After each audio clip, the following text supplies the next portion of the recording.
Hi, Simon here.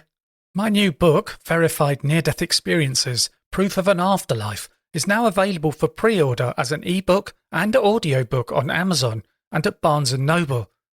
This book shares many incredible near-death experiences, each with verifiable proof that challenges everything we think we know about consciousness and the afterlife. In the book, individuals whose hearts had stopped and whose brains had flatlined saw things that were later verified. Things they should not have been able to see because, by all medical understanding, they were dead. These are real stories backed by real evidence that will make you question what lies beyond.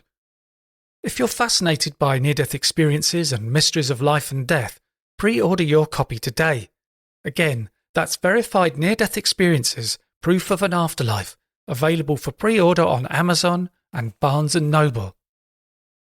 Welcome to our Paranormal Afterlife.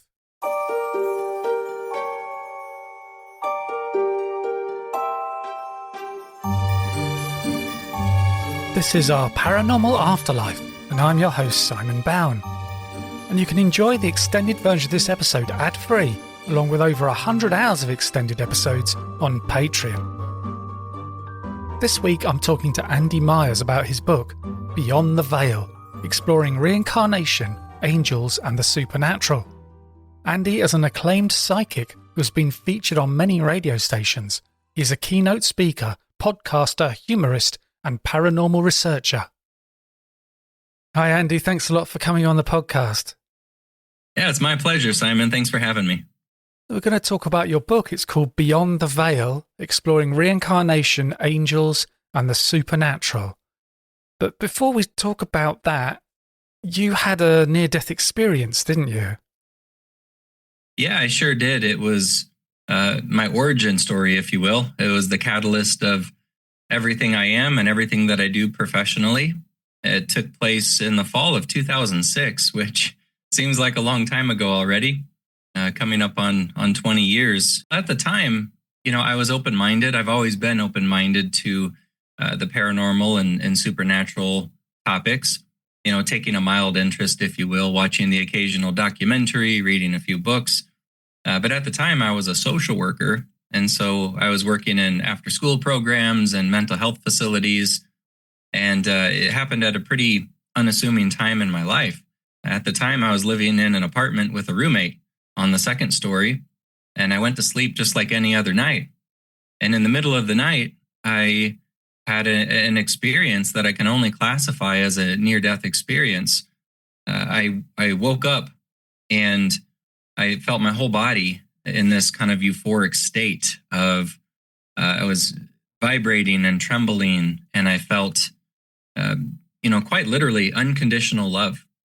And that feeling wasn't just unique, but what was also different was the absence of other emotions, such as anxiety and fear. I had no anxiety, no fear whatsoever. I felt quite heavenly, if you will. And at that moment, I heard a voice speak to me, almost inside my head, if that makes sense. I didn't hear it with my ears. I heard it from within me, yet it was coming from somewhere else. And what the voice said to me or transferred to me was that if I wanted to be done with this human experience, then all I needed to do was allow my spirit to float out of my body and through the ceiling of my apartment into the universe. And appropriately enough, there was a hole missing from the ceiling of my bedroom. And through this hole, I could see the universe, glowing stars and galaxy and nebula. Quite literally, it's the most beautiful thing that I've ever seen. And I felt this pulsating feeling of love, almost like a heartbeat. And the invitation was too amazing to pass up. So I felt myself begin to float out of my body. And as my spirit rose and rose higher towards the ceiling, the feeling of love grew in intensity. And the voice said to me, if I wanted to be reunited with everyone that I've ever lost and have all the answers to my earthly questions answered, just keep floating out into the universe. And just as I was on the threshold, just as I was on the cusp of crossing over, so to speak, I had a change of heart. And I said, for lack of a better terms, although it was more like a transfer of thought, I spoke to this entity who I perceived was a higher power. And I said, I'm not ready. I can't leave this life. I have more work to do. I have something really big, something very important that I'm supposed to accomplish. And I have a lot of people to help. And at the time, I guess in my subconscious, I assumed that might have to do with social work, helping people afflicted by mental health conditions and at-risk youth. So in any case, my wish was granted, and I felt my spirit slam back into my body. The hole in my ceiling closed up, and I felt myself, waking up for real this time, waking up gasping for air. And I do believe in hindsight that what had happened was that I had stopped breathing in the middle of the night. I've known for my whole adulthood that I do have a case of sleep apnea. Now, most of the time, I think it's a mild or moderate case, which is not life-threatening. But in some cases, the sleep apnea can be more severe. So I think I had stopped breathing in the middle of the night, which kind of prompted this whole near-death experience. And when I woke up, I was tingling. I was emotional. I was, searching for answers as to what happened to me. I called in sick to work the next day because I needed time to mentally process it. And it was surreal. And what followed changed my entire life trajectory, 100%. In the weeks and months that followed, I felt myself sensing more, feeling more, having more intuitive moments. For example, I'd be at the gym exercising, or I'd be at the grocery store shopping or pumping gas, and I would see strangers. And as I would look at random people, I would sense and feel and hear information in my head about who they were and what they were going through. Now, this sounds interesting, but with my background in mental health, I assumed these were hallucinations. I assumed I was, on the verge of a mental breakdown, but everything else in my life was going along as normal. Thankfully, and I count my lucky stars for this every day, that thankfully I come from a very open-minded family. So as I shared, some of this experience with friends and family, they encouraged me to be more curious, to approach some of these strangers, to ask them if what I was sensing and feeling was actually true. And to my relief, they validated much of the information.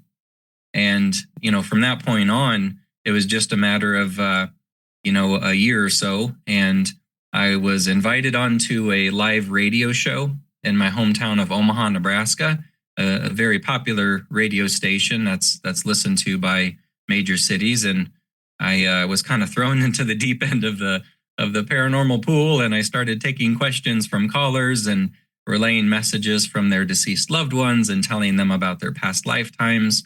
And that's kind of how I got my start. That's my origin story. And nearly 20 years later now, being a psychic and a spiritual lecturer and an author, it's became my full-time job. And it's been a wild ride, but it all began on that autumn night in 2006. And before that, I suppose you didn't have any kind of psychic or mediumship talents at all? Yeah, I would say, perhaps we all do on some level. I think we all are prone to these experiences where, maybe knowing what's going to happen before it happens, or, you think of a long lost friend and then they call out of the blue that same day, little things like that, but nothing that I would classify as, professional caliber psychic. No. Throughout my youth, I always felt a little different, a little odd, perhaps a little bit more emotionally in tune with other people's feelings. But beyond that, I had no working knowledge of the intricacies of the paranormal or the psychic realms. But after that near-death experience, I was curious, and I just could not get enough information about spirituality and meditation and the afterlife and all these different terms and definitions for the various psychic abilities. And for a while, it was lonely. It was a lonely journey because I felt, I had always felt different. Now I felt even more different. Like, other people couldn't exactly understand what I was going through. But I felt heard and understood in the books that I was reading because they gave terms and definitions to things that I had been feeling my whole life. And so, I kind of felt like an animal who had now been assigned my order, genus, and species. And that was truly eye-opening for me.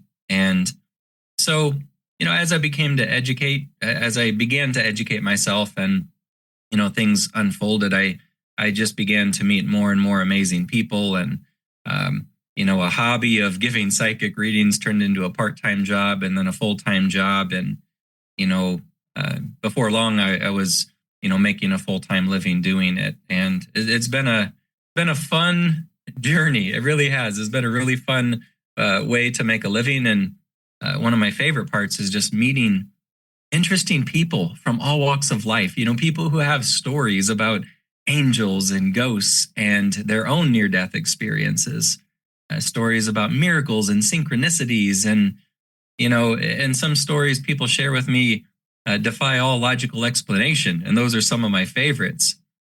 So, over the years, I've collected a lot of these stories and I've incorporated some of them into my books.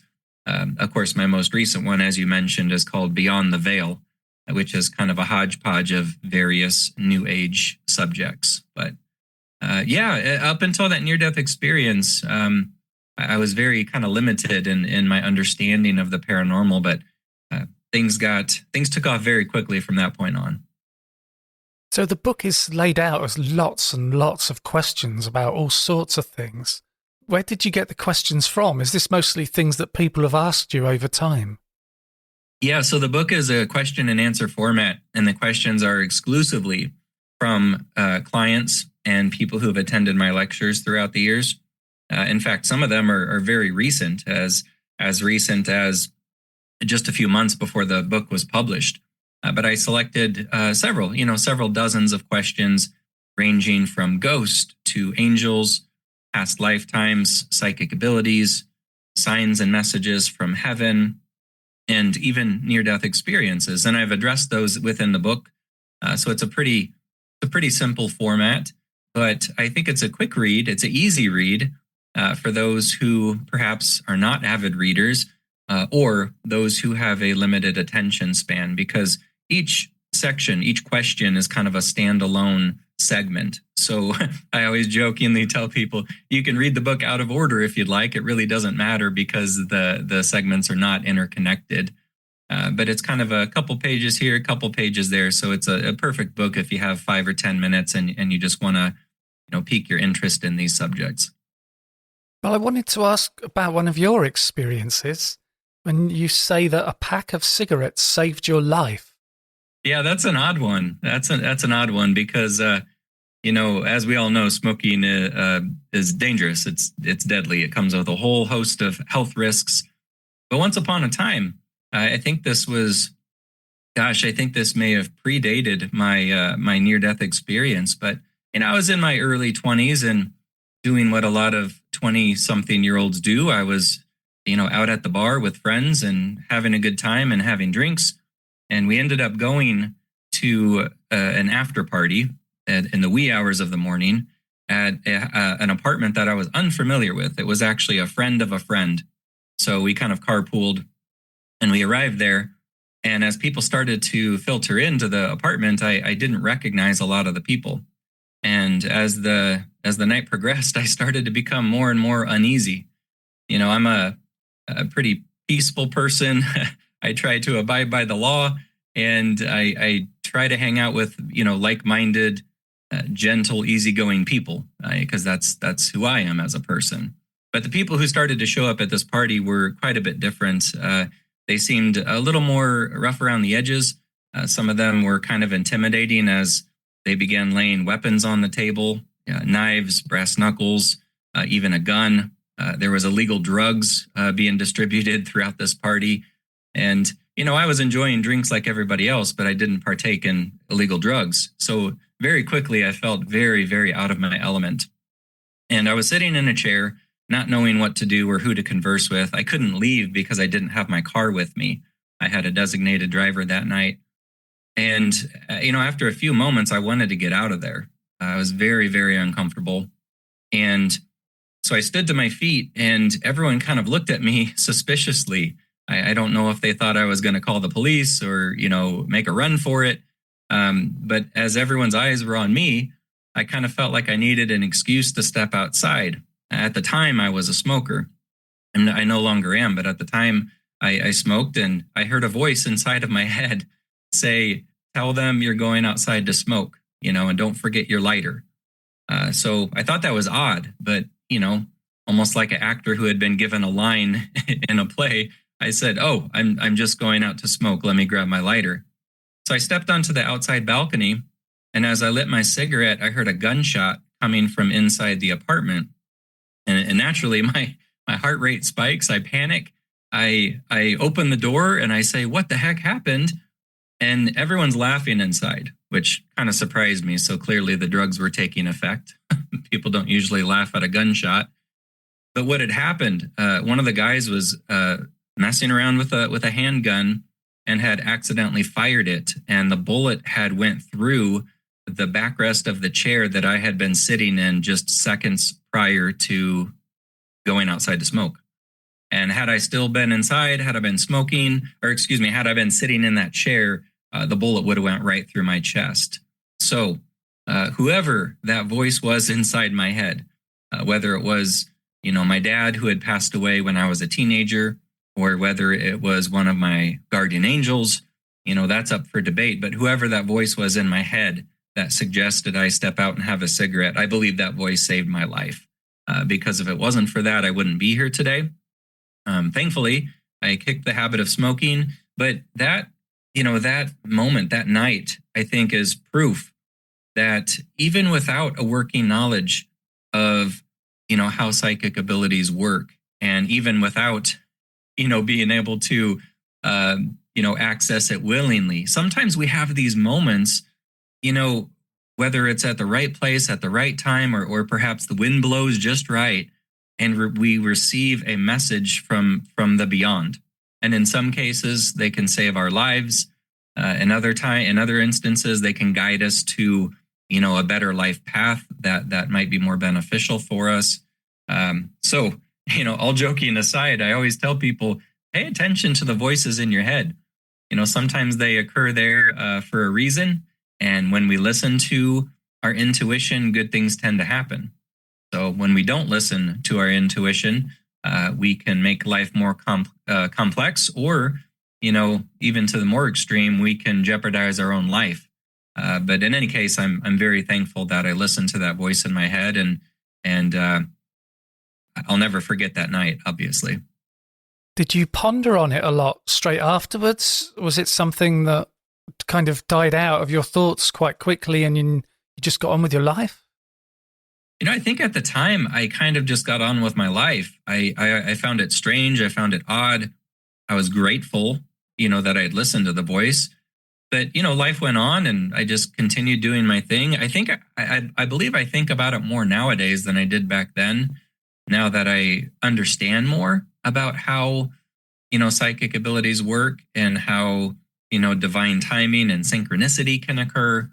But it was, gosh, it was unusual to say the least. So yeah, I always think back, and who would have thought that smoking can save a life? But in that instance, it did. A sentence in the book that really stood out for me is you say, "The fact that we have all lived before is an absolute certainty." So why for you is it an absolute certainty? Well, I think there's different genres. There's different subsections of metaphysics, and you can call metaphysics whatever you want: New Age, paranormal, the spiritual realms, whatever you choose to call this. There's subcategories, and one of the subcategories is reincarnation, past lives.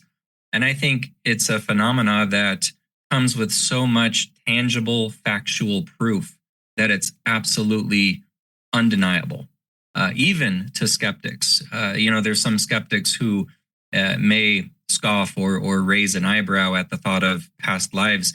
But once they actually study the research and the data and the case studies, it's undeniable. Because what we have is a worldwide phenomenon that transcends culture, religion, geography. These cases of children who remember past lifetimes with such detail that they can recall names, dates, locations, and they recall memories that are so specific that they couldn't have possibly made up the information. They recall who they were, where they lived, who their family members were. They remember the name of their favorite stuffed animal. They remember which shelf the bread was kept on in their old house. And when these children, who are often 3 and 4 years old, when they have these past life memories, when they begin sharing these memories with the families are usually perplexed. But when enough details begin to unravel, even the most skeptical family, they kind of have to shrug their shoulders and consider the possibility that, maybe the child is remembering who they were before. Because these children mention things like, I miss my other family. I miss my other mom. Or you're a nice dad, but my last dad was named, Barry. They say these off the wall things. And if anybody listening knows children, there's a big difference between them playing make believe versus them recalling factual information. It's matter of fact when they speak of past lifetimes. It's, I lived in a blue house. My dad left, but my mom was really nice. We had a water well in the backyard, and I had a stuffed bear, named Daniel. And I'm just making this up off the top of my head, but it's things like this. And then the family goes, we never lived in a house that has a water well. You never have had a stuffed teddy bear. And when they start, asking for more information, it's almost like one of two things happens. Either the child continues to share more and more detailed information, or the child simply loses interest and runs off to play. But there are case studies worldwide where, people study these kids and they're just sharing things that can be fact checked, especially in cases where the child was somebody prominent or somebody famous or somebody who witnessed a worldwide event, such as the sinking of the Titanic. There's kids around the world who are fascinated with the Titanic, and from the age of 3 and 4, never having watched a documentary on it, never having read a book, never have had people educate them on what happened with the sinking of the Titanic, they can share specifics, not just that the boat sank, but how many life rafts there were, how many life preservers, how many people were on board, specs and details of the engine, how long the boat was, things like this, things that a child couldn't learn, unless you're writing a high school history paper. So when I look at these worldwide case studies conducted by scientists and researchers and academics, and I combine that with my own personal work that I do to uncover past life information for my clients, the evidence builds up and it builds up. And that's why I always tell people, I'm not 100% certain about many things in this world. We're usually searching for answers and scratching our head and putting together theories. But past lives and reincarnation is one subcategory that I am 100% absolutely convinced is a real phenomenon. You use an example of a boy called Hunter, who was a golfer. Yeah, so if my memory serves right, when Hunter was young, I think he may have been 5 or 6 at the time, but he saw him and his dad were they liked to watch golf together. The dad was an avid golfer. They liked watching the Golf Channel on TV, and Hunter saw an old black and white image of a famous golfer from long ago. I think the golfer was actually from the 30s or 40s or 50s. My memory can't recall right now, but he said, "Hey, that's so and so." I think the golfer's name was Bobby Jones. And the dad said, "Well, yeah, that is, but how would you know? You're not old enough to remember him." And then the boy starts rattling off facts about that golfer. The dad was skeptical and thought it'd be fun to come up with almost like a blind test to see if his boy was recalling past life memories. So they actually came up with a list of, I think it was 6 different pictures of homes from that era of the famous golfer. And he wanted the boy to identify which one was the golfer's home. And the boy did. The boy did with ease. So, in that case, it took, seeing an image of an old golfer from the 1930s. But in other cases, all it takes is a child coming across, an image or a show, a movie, a documentary, or even an artifact in a museum. It can be anything that triggers these past life memories. And then sometimes the floodgates just opening, the floodgates just open. Now, in that case with Hunter, he feels he was that golfer in a past lifetime. And interestingly enough, there is a little bit of evidence that makes you scratch your head, because Hunter grew into be a phenomenal golfer. He was basically, the best in his class in the advanced golf academies that he was doing. He won nearly every golf tournament he ever entered. And even his instructors, upon watching his swing, would report to his dad. They would say, I haven't seen a swing like that since the late, great Bobby Jones, several decades ago. So I don't know. He made his father convinced. And there's just so many stories like this. But again, it's interesting because it transcends geography, culture, and religion. So this happens within families that are believers in past lives. It happens in families that don't believe in past lives. It happens in families like my own, who are spiritual and open-minded. And it also happens in families that are deeply religious. So I think that's interesting because it cuts a cross-section all throughout the population of humanity.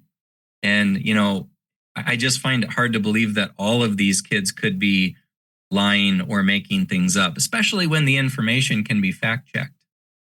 So that's children's past life memories. What about when you're doing a past life session with someone? How do you access their past lives? Yeah, so I know past life regression is a popular thing that a lot of people enjoy doing. My process is a bit different. I'm not certified in hypnotherapy. So when I meet with a client, whether it's on the phone or in person or on Zoom video, it's quite literally inside my mind. It's like stepping into a past life. It's like stepping beyond the veil, play on words. It's like stepping beyond the veil into the past life. And I can see it almost as though I'm a fly on the wall observing what happened. I see the past life images of my clients in full color and high definition. I can hear the sounds, I can smell the smells, and I can see what transpired. And oftentimes the information includes things such as, where you lived, what time period it was in, what your job was, your talents, your hobbies, your interests and fears and family members. And what's really fun, what's really interesting is to see the synchronicities, the similarities from past lives to a person's present life. Because more often than not, as I'm describing, for example, a client who was an artist in their most recent past lifetime, more often than not, they will then share with me that they're currently an artist or have artistic abilities. If I'm describing a client's past life during during the Civil War, where she was a nurse, for example, she'll pause and smile at me, and she'll divulge that she's currently working as a nurse. So, and that's just the tip of the iceberg. I feel like our careers, our hobbies, our interests, our personalities are so much about who we are is rooted in past lives. And one thing that I always say time and time again is the brain can't remember, but the soul never forgets. And what I mean by that is a lot of us don't consciously remember who we were in our past lives, but a couple levels below the surface, I think a lot of us do know, we do remember. And this comes about by, realizing that we're not so different from who we used to be. Yes, our personality changes a little bit from life to life. Yes, we get a new body each time and therefore can look quite a bit different. But some of our natural abilities and our innate predispositions, I think, are like a carried over artifact. It's a remnant. It's a thread that connects the present to the past. And, it's quite remarkable because when you view our existence like this, it makes our reality seem more circular rather than linear. It makes life seem like a revolving door versus more like a one and done kind of existence. So, yes, there's life after death. And I've demonstrated that process for many, many years with my mediumship, connecting people with their loved ones who have passed away. But when you factor reincarnation into the equation, life after death is actually only the beginning. We come back time and time and time again, as many times as we want, when and where we wish, because free will plays into it. We decide when we come back again and why we come back again. But for me, that thought is comforting. And I know for anybody listening, if you're a female, it's probably hard to imagine yourself having a beard in a past life where you were a man. And for me, as a guy, I find it odd to think I probably wore lipstick in a past life as a female. But it also gives me comfort, to know that regardless of how amazing or challenging or complicated, or maybe how short this life seems, you get to come back again and again until your heart is content. Each time having new experiences, each time, viewing the world through a slightly different lens, getting the chance to be the hero or the villain or the artist or the nurse or the caretaker in one life and then the patient in the next. And, we play all these roles and pretty soon life itself kind of seems like a community theater.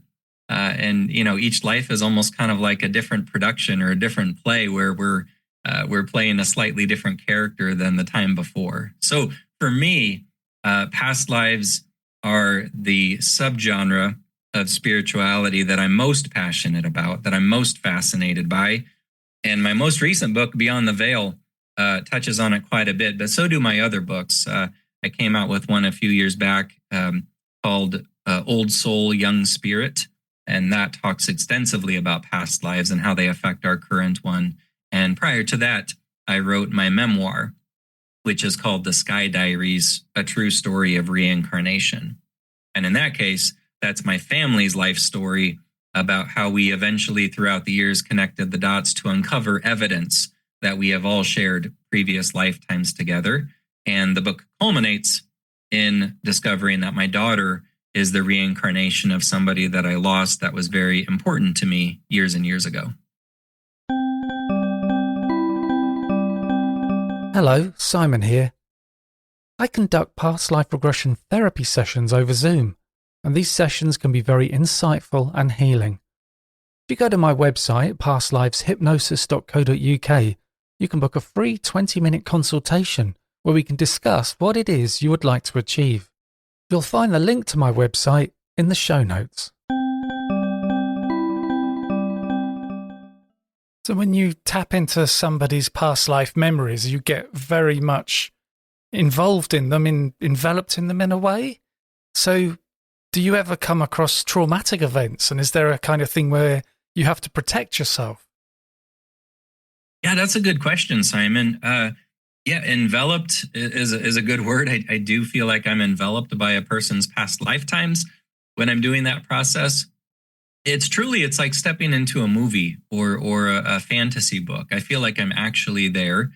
Yes, sometimes I do witness trauma or tragedy, because as we know, life is not always easy. It comes with loss and challenges and difficulties and disappointments.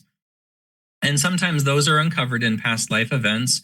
But the beauty of past lifetimes is you can almost view it from an objective point of view. I've never had a client have an emotional breakdown while hearing that they were, injured or stabbed or drowned in a past lifetime. They often relate to it, and they often say, that explains, my fear of water or why I won't ever get in the ocean or river, because, if you drown in a past life, certainly that trauma can carry over into this life. But I've never had a client, have an emotional breakdown. You can almost compartmentalize and say, okay, that's sad, that's unfortunate. That would, be terrible to be in that situation. But presently, they're safe. Presently, they're good. So yeah, but the past lives do explain quite a bit, not just about our career and our talents and our phobias, but but also our relationships. Yeah, I can't tell you how many times past life events help explain current relationship dynamics. You know, gosh, I could list off numerous examples. In one case, I was telling a lady, and she was a Caucasian lady, and I told her that she's been Black in a lot of her past lifetimes, and that's just what she's known. That's what she's comfortable with. And she started laughing, and of course, I had to ask what the joke was, and she said, "Well, I'm actually married to a Black man." She said she's only attracted to Black men, and we kind of stopped laughing, and I said, it actually makes a lot of sense, because that's what you're used to. That's based on your past lifetimes, that would have been customary and typical. In other cases, I remember giving a psychic past life session to a lady who was in love with a man who was imprisoned. And come to find out, after the reading, she actually told me that her whole life, for reasons she couldn't really fathom, she had always been attracted to unavailable men. And in fact, in this lifetime, one of her boyfriends was imprisoned, and she stayed with him for the duration of his incarceration. But it's interesting to see the patterns, not just negative ones, but positive ones as well. Stories of husband and wife finding each other again after having been lovers in numerous past lifetimes. Not long ago, I gave a session to a husband and wife and detailed a past lifetime that they lived in Ireland. And the wife had a bakery, and it was a very happy lifetime. And come to find out, once again, they found each other, fell in love, took their vacation in Ireland, which is their honeymoon, rather. They took their honeymoon in Ireland, which is a neat synchronicity. And then on top of that, the woman loves to bake, and she had considered opening up a bakery in this lifetime as well. So yeah, relationships are interesting. Past lives play into it quite a bit. So it's kind of funny to imagine, your children, your spouse, your friends, your coworkers, how there's overlap, circles within circles. There's a lot of overlap from the past that affects us in the present. And sometimes when you can uncover that past life information, it helps explain an awful lot about current dynamics. Well, I've got a couple more questions for you. These ones I think are a bit more way out, to do with reincarnation. Do you think it's possible for somebody to be incarnated in two different people at the same time? I think anything's possible. Way back when I started this journey, I may have said no, but like any profession or interest, the longer you do it, the more you learn. The more you learn, the more open-minded you become.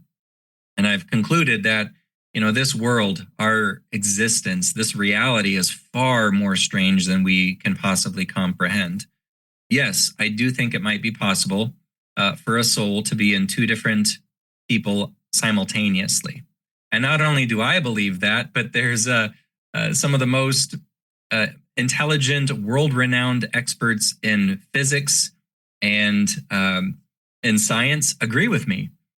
So when you get down to the quantum level of physics, things get really strange, really spooky, as Einstein once called it, spooky action at a distance. But what they've uncovered, what these, quantum geniuses have uncovered, is that, if they study a small bit of matter, I think it's a proton, if I do recall.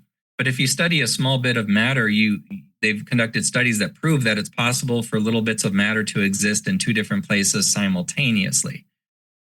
Almost think of it this way: if you cut an orange in half, okay, you cut an orange or an apple in half, and you flew them to separate parts of the world, and you wiggled one half of the orange, and on the other part of the world, the other half of the orange would wiggle at the same exact way in the same exact time.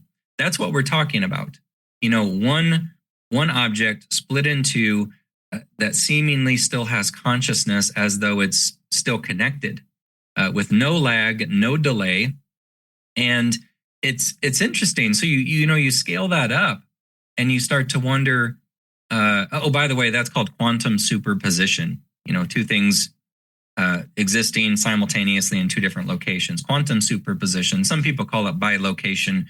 But if you scale this notion up to a soul level, it's theorized that yes, it might be possible for a soul to exist in two different bodies at the same time. Now, if that's true, it's really mind-blowing to think, because maybe half of your soul is in Simon, who's between lifetimes, right now having a cup of tea and relaxing on a beach, or half of the soul's in this Simon here talking with me on this wonderful podcast. I think it's too much for our earthly brains to comprehend, but the science checks out. And I have faith that since, with these AI quantum supercomputers and science, now progressing at an unimaginable rate, I just think it's only a matter of time before they can prove beyond a shadow of a doubt that a soul can exist in two places at once. And kind of on this correlates to one of the most frequently asked questions that I've ever been given by clients and people at my lectures. In years past, for the majority of my career, I did mediumship. I no longer do. I retired from that aspect of my work. But the mediumship is where I would relay messages from the deceased loved ones of my clients. And in doing so, it proves that there's life after death, and it offers a lot of comfort and closure to people who are grieving the death of somebody they care about.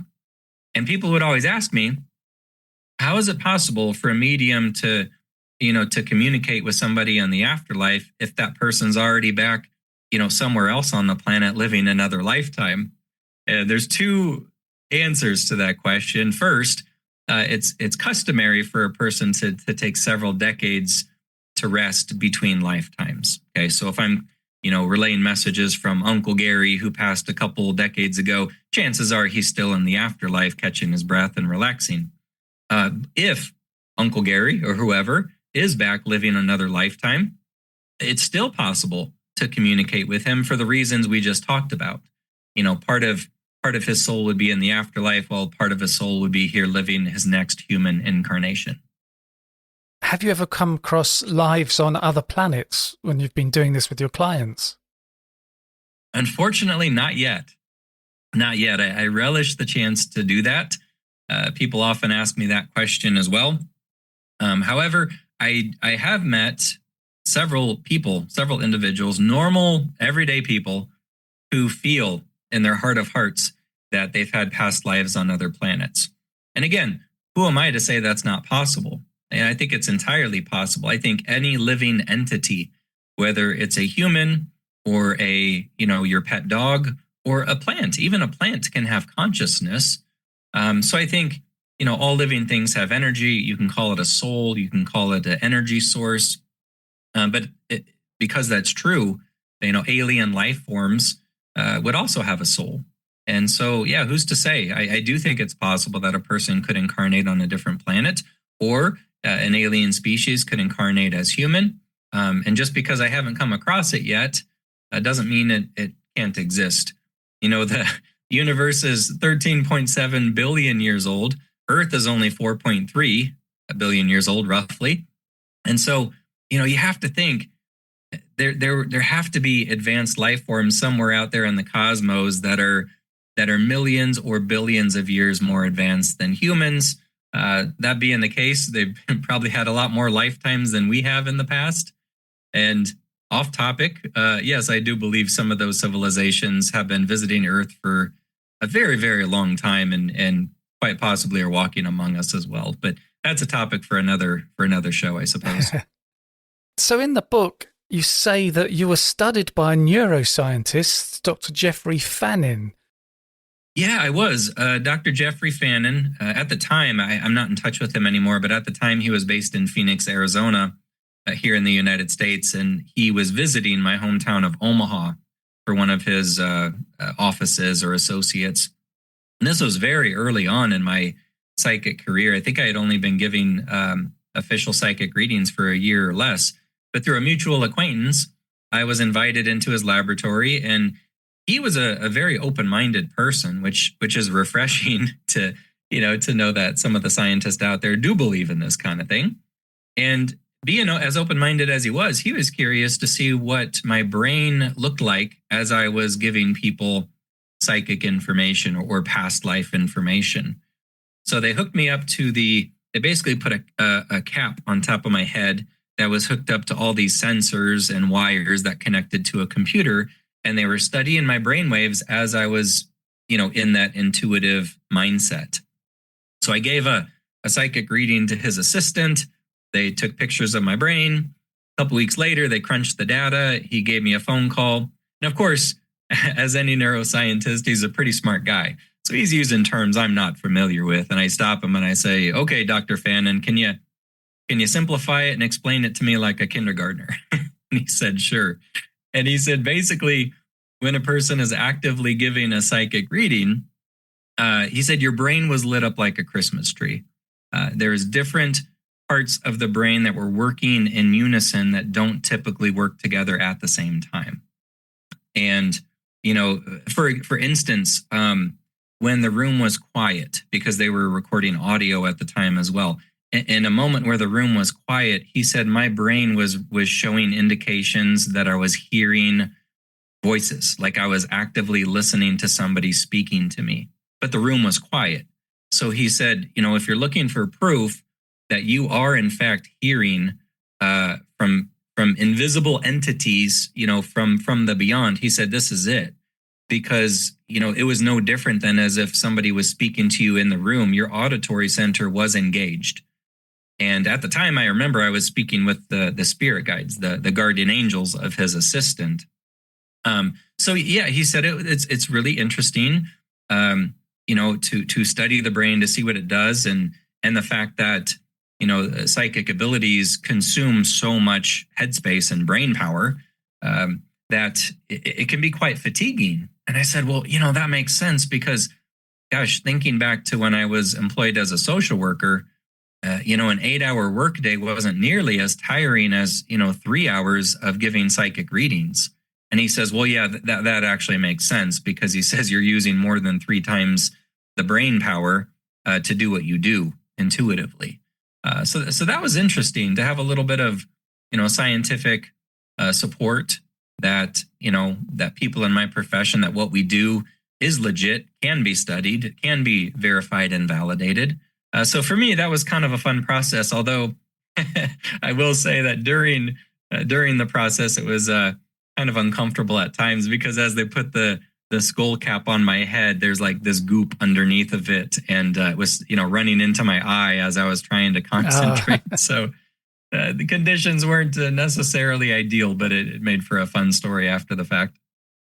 And there's a thing in the book you say, are some historical inventors psychic on some level? And I was interested that some inventions seem to have sprung up at the same time in different parts of the world with people that haven't talked to each other. Yeah, it is fascinating. And admittedly, this is not a common question I've been asked throughout the years, but in talking with people and, having metaphysical discussion groups, which I used to facilitate here in my hometown, it has come up before. These cases of, these historical inventions, think of the airplane or the light bulb, or, Henry Ford inventing, the first car, or, combustion engines or trains or what have you, major historical inventions, major milestones accomplished by brilliant people. But, what people often don't hear is the backstory, the lesser known stories of there was other people in other parts of the world who at the same time had the same brilliant idea to invent the same contraption. And then it becomes this race to see who can do it first, who can get it patented first. But it does make you wonder if, these inventors who are racing, to be at the forefront of their industry, did they receive some sort of signal or message or download or activation, psychically from the ethers? It does make you wonder, are they tuned into some sort of frequency And is there some sort of psychic connection? I think back to, gosh, some of the more eccentric figures throughout history. You have Nikola Tesla, in his Tesla coil. I mean, he was cutting edge in terms of electricity and trying to find a way to get free electricity all throughout the world. And, his life is steeped in tragedy and misfortune and mystery, but there were other people at the same time, coming up with similar inventions. And again, it just makes you wonder, because in that instance, Nikola Tesla was a very spiritual person. He was very much dabbling in the occult and the esoteric. And so were some of the other brilliant minds throughout history. And again, it just makes you wonder if they're sensing something psychically that the general population is not. And all we can do is speculate.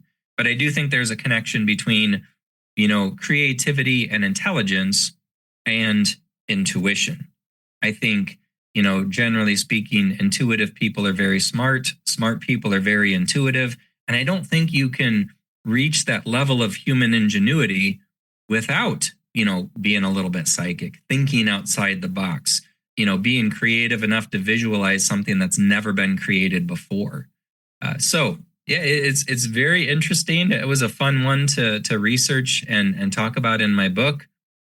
And of course, you read that section, so you heard of my silly little inventions that have popped in my head throughout the years. Nothing groundbreaking, mind you, just little ideas. But I always say I must have been an inventor in a past lifetime, because I do have a lot of fun ideas that pop in my head. Oftentimes, I don't have the means by which to mass produce it or get it patented, but it's fun to daydream. I'll say that much. So you've been on paranormal investigations and you've had all these experiences. Does stuff ever scare you? Because you talk in the book about you heard a full-blown spirit conversation in the hallway outside your bedroom. And that would freak me out, but how do you feel? Well, yeah, admittedly, I think earlier on in this journey, I started a little more easy than I do now. But I suppose, like anything else, the more you do it, the less fearful you are of it. I suppose the same could be said about a construction worker who works, high up in the sky on skyscrapers. Yeah, probably the first year on the job, he was a little nervous, but after a while, it becomes second nature and it just becomes part of the gig. Yeah, I'm admittedly, I'm not very scared by spirits anymore. It's just something I come to live with. Thankfully, I've never had a traumatizing or terrifying paranormal experience. But yeah, I do often hear, spirit conversations. In fact, this home office that I'm sitting at right now, this very desk, I remember years ago, I was sitting here typing and working on one of my books at the time, and I felt something weird on the back of my neck, and I kind of reach back there, to scratch the itch, and I feel a lump, and naturally, I kind of panic, thinking, oh, there's a bug or there's a spider in my shirt just below the collar. So I kind of pinch it so it can't wiggle any further down my shirt, and I stand to my feet, and I manage to get it out of my shirt, and I'm holding it in my hand, and sure enough, it's not a bug, it's not a spider, it's a little crystal. It's a little crystal about the size of a penny. And then I think for a sec, I recognize this crystal. It's a crystal that has rested on the bookshelf behind my chair for years. And I look there and it's gone. And I'm holding it in my hand. So, I couldn't help but chuckle. I actually found it kind of humorous because it defied all logical explanation. I was home alone. I was completely alone. And it just makes me wonder, had there been a camera recording in my home office, would we have seen a spirit, transport that rock? Would the rock have floated through the air and been dropped down the back of my shirt? And why? But it wasn't scary. It wasn't traumatic. I was just thankful it wasn't a spider. But little things like that, objects that get moved on their own, things that go missing, disembodied voices, things of this nature become commonplace after a while. And in some cases, it hasn't happened in quite a while, but there have been instances where I have seen a ghost float right past the foot of my bed and disappear into the wall. In that case, they appeared not to even notice me. but it was the form of a human being, kind of wispy white, average height, average build. And yeah, sure enough, whoever it was in a hurry, and they just walked into the wall and disappeared. So, again, I think it's interesting. It proves there's multiple layers to our reality. And if you're in the right place at the right time, it is possible to hear and or see, spirits who exist on a different plane. Well, thanks for coming on the podcast. The book's called Beyond the Veil, Exploring Reincarnation, Angels, and the Supernatural. That's on Amazon, isn't it? Yeah, you can get it on Amazon, and you can get all of my books on Amazon. If you're looking to kind of take inventory and see which book might pique your interest, I have 8 of them currently available on subjects such as past lives and spirit guides and messages from beyond. You can find them all on my website, which is andymyersonline.com. So, thanks for having me on the show, Simon. I'm a big fan. I love your podcast and all of them. And I'm so happy to have done this with you. Great. You have a podcast? Yeah, I do. It's I'm less active on it than I used to be, but anybody who wants to find it, my podcast is called So Strange. And I also do another one with a couple friends of mine that's called Paranormal Dads. And it's funny, it's lighthearted, but it includes a lot of stories similar to the ones we shared today. So people can find that on, Spotify and Apple Podcast and anywhere you listen to podcasts. Thanks a lot for coming on. Thanks, Simon. Appreciate it. This week I was talking to Andy Myers about his book, Beyond the Veil, Exploring Reincarnation, Angels, and the Supernatural. And a great way to support the podcast is to join Patreon. When you subscribe for $6 a month, you get exclusive access to an extended episode every week. For $3 a month, you get access to an extended episode every month. And you can now sign up for a 7-day free trial. The Patreon episodes are ad-free and are released 2 days before the free versions. You can become a patron by going to patreon.com/Our Paranormal Afterlife, or click on the Patreon button on my homepage at pastliveshypnosis.co.uk. The links are in the show notes. And look out for the Our Paranormal Afterlife episodes called Paranormal Stories, and they're released every week. And if you enjoy the podcast, please leave a review and be sure to subscribe on Apple Podcasts, Spotify, or via your favourite podcast app to make sure that you don't miss out on any episodes. And thanks for listening.